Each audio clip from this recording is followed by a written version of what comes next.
नमस्कार दोस्तों, स्वागत है आप सभी का हमारे कथा कहानी सागर चैनल पर। आज सुनेंगे हम हरषष्ठी व्रत की कथा। हरषष्ठी का व्रत भाद्रपद मास के कृष्ण पक्ष की षष्ठी तिथि को मनाया जाता है। यह व्रत बलराम जी के जन्म उत्सव के रूप में भी मनाया जाता है, जो भगवान कृष्ण के बड़े भाई थे। इसे बलराम जयंती, हर छठ, लल्हई छठ और खमर छठ भी कहा जाता है। इसके ठीक 2 दिन बाद कृष्ण जन्माष्टमी का व्रत किया जाता है। इस व्रत को करने से संतान को लंबी उम्र और सुख समृद्धि मिलती है। हरषष्ठी के व्रत में कथा सुनना बहुत शुभ माना जाता है। तो आइए सुनते हैं हरषष्ठी व्रत कथा। बोलो कृष्ण बलराम की जय। सुमिर भवानी शंकर ही गणपति को शिरनाए, हरषष्ठी व्रत की कथा कहो पुराण विधि गाए। एक समय राजा युधिष्ठिर ने भगवान श्री कृष्ण से कहा कि आपने संसार की भलाई के लिए ही अवतार धारण किया है। इस समय सुभद्रा और द्रौपदी अपने पुत्रों के मरने से शोकग्रस्त है तथा अभिमन्यु की स्त्री उत्तरा का गर्भ भी अश्वत्थामा के ब्रह्मास्त्र से खंडित हो गया है। माता पिता को संतान के बिना अत्यंत दुख है। अतः हे प्रभु, आप कोई ऐसा व्रत, दान अथवा उपाय बताएं जिससे कि माता पिता संतान शोक से दुखी ना हो और उत्तम दीर्घायु तथा स्वस्थ संतान उत्पन्न हो। ये सुनकर भगवान कहने लगे, हे राजन, मैं तुमको एक व्रत बतलाता हूँ जिसको नियम पूर्वक करने से खंडित गर्भ भी जीवन पा जाता है तथा संतान दुखी नहीं होती। राजा युधिष्ठिर के पूछने पर भगवान श्री कृष्ण ने कहा, प्राचीन काल में सुभद्र नाम का एक प्रसिद्ध राजा था। उसकी रानी का नाम सुवर्णा था और उनके एक हस्ती नाम का प्रतापी पुत्र था, जिसने अपने नाम से हस्तिनापुरी बसाई। राजपुत्र एक दिन धात्री के साथ गंगा जी में स्नान करने गया और गंगा जल में जल क्रीड़ा करने लगा। इतने में ही एक ग्राह उसे जल में खींच ले गया। धात्री ने यह घटना जाकर रानी को बताई। यह सुनकर रानी सुवर्णा बहुत दुखी हुई और क्रोध में उसने धात्री के पुत्र को धधकती हुई अग्नि में डाल दिया। तदंतर राजा और रानी अपने अपने प्राण त्यागने को तैयार हो गई। उस धात्री की मां भी अपने पुत्र शोक में किसी निर्जन वन में चली गई। वे धात्री वहां एक सुनसान मंदिर में शिव जी, पार्वती तथा गणेश जी की पूजा करने लगी। प्रतिदिन पूजन व ध्यान करके वह तृण, धान्य तथा महुआ खाया करती थी। भगवान बोले, हे राजा युधिष्ठिर, इस प्रकार व्रत करते हुए उसके प्रताप से भाद्रपद मास के कृष्ण पक्ष की षष्ठी के दिन नगर में एक अद्भुत दर्शन हुआ कि एक धात्री का पुत्र अग्नि में से जीवित निकल आया। राजा रानी ने भी उस धात्री के पुत्र को अग्नि में से निकलते हुए देखा, जिससे उनको बड़ा आश्चर्य हुआ। उन्होंने पंडितों से उसके जीवित बचे रहने का कारण पूछा। इसका रहस्य बताने के लिए शिवजी की आज्ञा से दुर्वासा ऋषि वहां आए।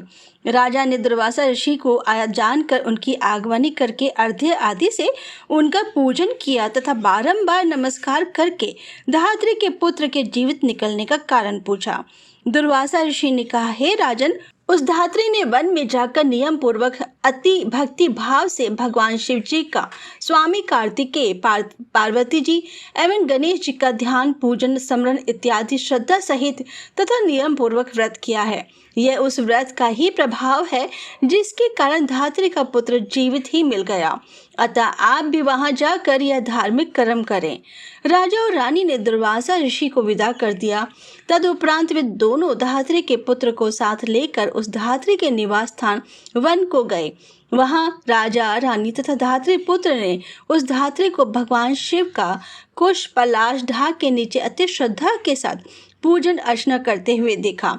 राजा ने धात्री को उसके पुत्र से मिला दिया। धात्री ने राजा को इस उत्तम व्रत के महात्म्य को सविस्तार बता दिया। उसने कहा, हे राजन, जिस दिन से आपके भय से त्रस्त मैं यहाँ आई, मैंने केवल वायु को ही भोजन करते हुए भगवान शिव, कार्तिकेय, पार्वती जी एवं गणेश जी की पूजा की है। एक दिन आधी रात के समय स्वप्न में भगवान शिव ने मुझे दर्शन दिया और कहा, तेरा पुत्र जीवित हो गया है क्योंकि तूने हमारा व्रत एवं पूजन बड़ी श्रद्धा और भक्ति से किया है। यदि तुम्हारी रानी भी उसी व्रत को विधि पूर्वक करे तो उसका पुत्र भी उसको जीवित मिल जाएगा तथा और भी बहुत से पुत्र उत्पन्न होंगे। भगवान श्री कृष्ण ने राजा युधिष्ठिर से कहा, हे राजन, भादों के महीने में कृष्ण पक्ष की षष्ठी को यह उत्तम व्रत करना चाहिए। उस दिन प्रातःकाल स्नान करके क्रोध, लोभ, मोह त्याग कर व्रत को नियम पूर्वक कर लेना चाहिए। जब तक व्रती रहे किसी जीव की भी हिंसा ना करे, व्रत संपूर्ण करने के लिए चींटी आदि का मार्ग भी उल्लंघन ना करे तथा दोपहर के समय मित्रों सहित पलाश, ढाक तथा कुशा के नीचे भगवान शिव, पार्वती, स्वामी कार्तिकेय तथा गणेश जी की मूर्ति स्थापित करके धूप, दीप, नैवेद्य आदि से विनम्र भक्ति भाव से पूजा करें और प्रार्थना करें। हे सौम्य मूर्ति, पंचमुख, शूलधारी, नंदी, श्रृंगी, महाकाय आदि गणों से युक्त आप भगवान शिव को मैं साष्टांग नमस्कार करता हूँ। शिव हरकंता, प्रकृति श्रेष्ठ हेतु, सौभाग्यदायिनी गौरी और माता पार्वती को मैं नमस्कार करता हूँ। हे मयूर वाहन, हे कोच पर्वत को विदीर्ण करने वाले कुमार विशाख और स्कंद आप स्वामी कार्तिकेय को बारंबार नमस्कार है। फिर एक दंत गणेश जी की भी आराधना करें। हे प्रभु मूषक वाहन लंबोदर, आपको साष्टांग प्रणाम है। इस प्रकार इन चारों देवताओं की भली प्रकार पूजा करें। फिर ब्राह्मणों सहित गाजे बाजे से अपने घर को जाएं। उस दिन समा के चावल का भोजन करें और दही, दूध, घी तथा मट्ठा विशेष रूप से खाएं।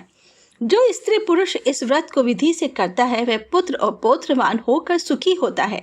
धात्री की ऐसी बात सुनकर राजा रानी ने विधि पूर्वक इस व्रत को किया, जिसके प्रताप से वह राजा पुत्र शीघ्र ही ग्राह के गले से निकलकर बोलने लगा। यह चमत्कार देखकर राजा रानी ने भगवान शिव के चरणों में नमस्कार किया। इस व्रत के प्रभाव से राजा को और भी कई आयुष्मान पुत्र प्राप्त हुए तथा राज्य में अनावृष्टि, महामारी, दुर्भिक्ष आदि के उपद्रव दूर हो गए और राजा अनेक वर्षों तक निर्विघ्न राज्य करते रहे। श्री कृष्ण भगवान ने कहा, हे युधिष्ठिर, यदि उत्तरा भी यह व्रत नियम पूर्वक करे तो उसके सब दुख दूर हो जाएंगे।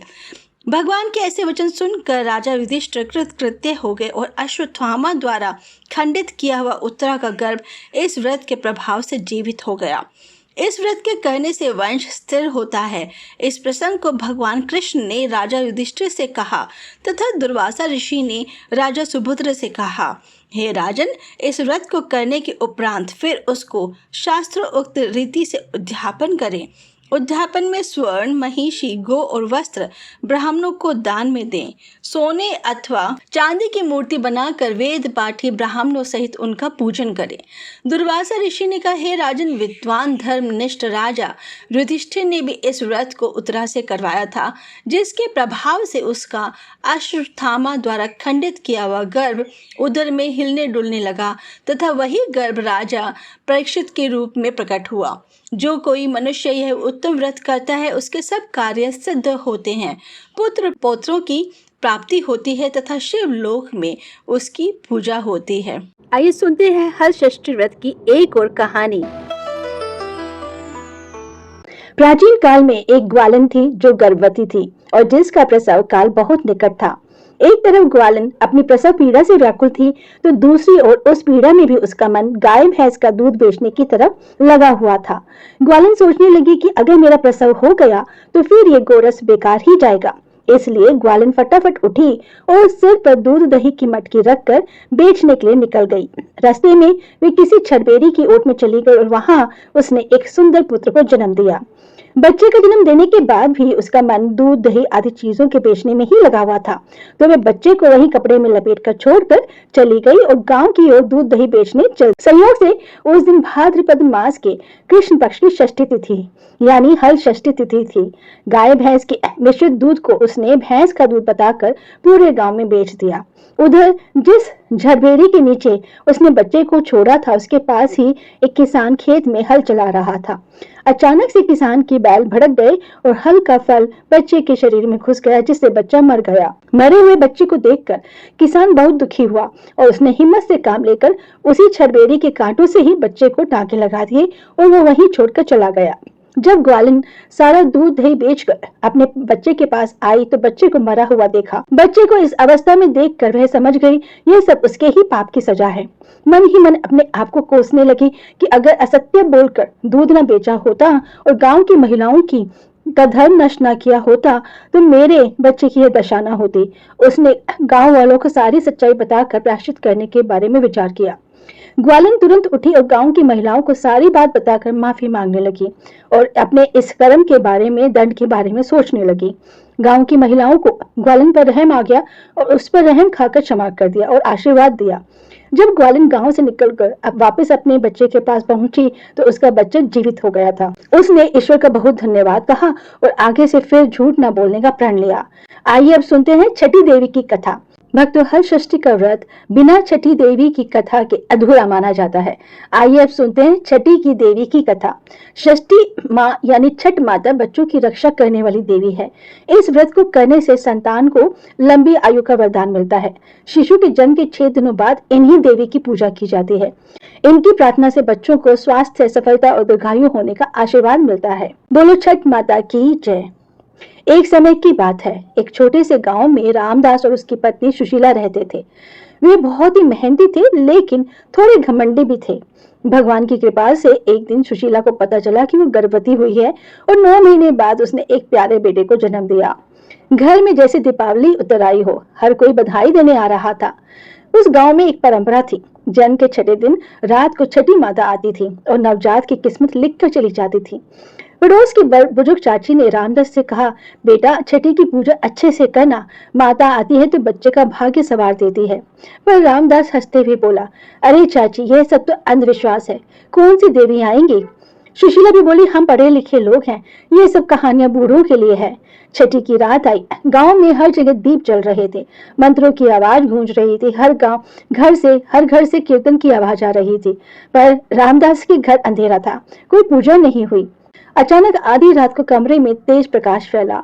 वहां पर एक सफेद वस्त्र, माथे पर चांद की बिंदी और हाथ में स्वर्ण कलम लिए, ये थी छठी माता। उन्होंने देखा उस घर में ना दीप है, ना फूल है, ना स्वागत है। उनके चेहरे पर कठोरता आ गई। जब यहाँ पर माता, उन्होंने कहा, जब माता का आदर नहीं तो आशीर्वाद कैसे। उन्होंने बच्चे की किस्मत में लिखा, जीवन कठिनाइयों से भरा होगा, सुख में देर होगी, और वो फिर अदृश्य हो गई। दिन बीतते गए, बच्चा बड़ा हुआ, घर पर कठिनाइयां बढ़ती ही गई। उनकी खेती में नुकसान, व्यापार में हानि, बीमारी, एक के बाद एक मुसीबतें आती ही रही। एक दिन वही बुजुर्ग चाची ने कहा, अरे तुमने छठी माता का अपमान किया था, इसीलिए तुम्हारे घर पे ये सब विपत्ति आई है।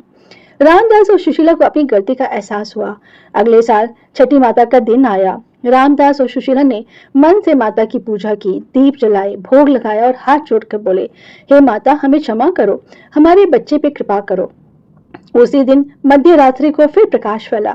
छठी माता प्रकट हुई। इस बार उनके चेहरे पर ममता थी। उन्होंने बच्चे के माथे पे हाथ रखा और भाग्य में लिखा, सफलता और सुख लौट आएंगे। धीरे धीरे रामदास के जीवन में खुशहाल लौट आई। इस कथा से हमें शिक्षा मिलती है कि विश्वास और आदर से ही कृपा मिलती है। परंपराएं केवल रीति नहीं, अनुभव का सार होती है। जो ईश्वर और देवी देवताओं का सम्मान करता है, उनका जीवन हमेशा प्रकाश से भरा रहता है। बोलो हर हर महादेव। दोस्तों, अगर आपको ये वीडियो पसंद आई है तो आप प्लीज़ इसे लाइक और शेयर अवश्य कीजिएगा, और अगर आप इस चैनल पर नए हैं तो हमारे कथा कहानी सागर चैनल को सब्सक्राइब करना ना भूलें। जय श्री राधे राधे।